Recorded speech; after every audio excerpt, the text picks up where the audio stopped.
పేరుకే corporation limit, కనీసం మౌలిక వసతులు కూడా కల్పనలో ఈ ప్రభుత్వం విఫలమైంది. దాదాపుగా 10 సంవత్సరాల నుంచి ఒకే ప్రభుత్వం అధికారంలో ఉంది. రోడ్లు లేవు, నీళ్లు లేవు, మరుగు కాలువలు లేవు. ఎక్కడ పడితే అక్కడ చెత్త చెదారం, దుర్భరమైన జీవితం గడుపుతున్నారు. ఇక్కడ 30వ డివిజన్ శ్రామిక నగర్ వైఎస్ఆర్సీపీ నగర్ ప్రాంత వాసులు పేరు గొప్ప ఊరు దిబ్బలాగా తయారైంది. ఇక్కడ చూసినట్లయితే స్థానికంగా జనసేన పార్టీ తరఫున గలం వినిపిస్తూ నాయకులు ఎంతమందో వస్తారు, ఎంతమందో పోతారు. స్థానికంగా ఉన్న కార్యకర్త శ్రీను గారు దాదాపుగా ఇదే ప్రాంతంలో దశాబ్ద కాలం కింద జెండా ఎగరవేశారు.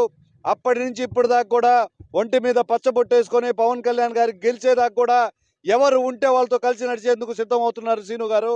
వీళ్ళకి హృదయపూర్వక అభినందనలు తెలియజేస్తూ, అదేవిధంగా 2018లో నెల్లూరు రూరల్లో పోటీ చేసినప్పుడు తోడుగా ఉండి ఇక్కడ బాధలన్నీ ఈ విధంగా ఉన్నాయన్నా అని చెప్పి తెలియపరుస్తూ కృష్ణవేణి గారు మన స్థానిక నాయకురాలు, అదేవిధంగా జనసేన నెల్లూరు కార్పొరేషన్ సెక్రటరీ స్థానిక సమస్యలు ఉన్నాయని గలం వినిపిస్తూ 2018లోనే దాదాపుగా 300 మంది మహిళలతో ఇక్కడ మీటింగ్ పెట్టారు.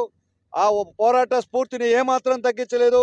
గెలుపోవటములు సంబంధం లేదు, పోరాడే హక్కును మేము కలిగి ఉన్నామని చెప్పి నిర్వర్తిస్తూ శ్రామిక నగర్ వైఎస్ఆర్సీపీ నగర్లో ఎక్కడ ఆపదున్నా కూడా వీరిద్దరు ముందుకొచ్చి ఇక్కడ ప్రజలకి అండగా ఉంటున్నారు. రాబోయే రోజుల్లో ఇక 70 రోజులే ఉంది. ఎన్నో మాటలు ఇచ్చారు, ఎన్నో మాటలు తప్పారు. మాట నిలుపుకోలేని ఈ ప్రభుత్వాన్ని తరిమి కొట్టే విధంగా ప్రజా ప్రభుత్వం ఏర్పరిచి మాకు మద్దతు ఇచ్చి జనసేన ప్రభుత్వాన్ని గెలిపిస్తే మొట్టమొదటిగా అభివృద్ధి అనేది ఈ 30వ డివిజన్ శ్రామిక నగర్ వైఎస్ఆర్సీపీ నగర్ నుంచే ప్రారంభిస్తామని తెలియజేసుకుంటున్నాను. ప్రజలందరినీ కూడా కళ్ళబొల్లి మాటలు చెప్పి శంకుస్థాపనలు, ప్రారంభోత్సవాలు, హంగామా వదిలేసి రోడ్లు, కాలువలు, మంచినీరు లాంటి మౌలిక వసతులు కల్పించగల ప్రభుత్వం, ఉచిత విద్య వైద్యం అనేది అందించగల ప్రభుత్వం ప్రజాప్రభుత్వం జనసేన తెలుగుదేశం జిందాబాద్ జనసేన పార్టీ జిందాబాద్ జనసేన.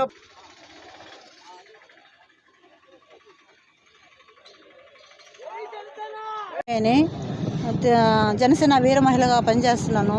మా 30వ డివిజన్ని డెవలప్ చేసుకోవడానికి మేము ఎంతైనా శ్రమిస్తామని ఈ సందర్భంగా తెలియజేసుకుంటున్నాం.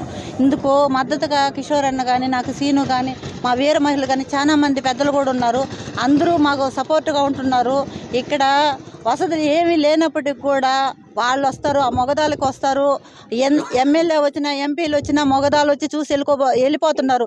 లాస్ట్ దానికి వచ్చి ప్రజలు మంచి చెడ్డలు చూసే నాయకులు అయితే ఇప్పటికీ రావడం కూడా లేదు. కానీ మా నాయకులు లాస్ట్ దాకా ఒకసారి 19లో వచ్చారు, ఇంకా వస్తున్నారు, చూస్తున్నారు కూడా. ఈ పోరాటం ఇప్పటికి ఆగదు. ఎక్కడ జనసేన జెండా ఉంటే అక్కడ పోయి మేము పనిచేయడానికి సిద్ధంగా ఉంటామని ఈ సందర్భంగా తెలియజేసుకుంటున్నాం. జై జనసేన, జై హింద్.